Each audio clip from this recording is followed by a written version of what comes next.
Kopda Nirwan Umasugi bersama belasan rekannya diduga menganiaya salah seorang pemuda di Ambon.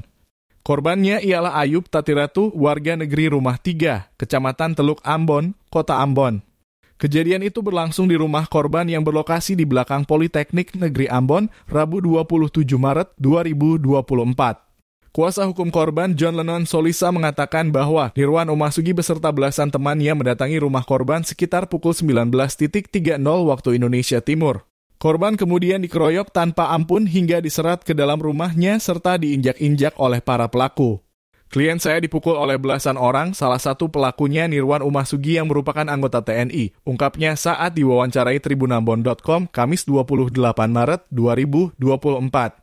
Lanjutnya, tidak sekedar menyiksa korban. Para pelaku menodongkan pistol tepat pada bagian atas kepala korban.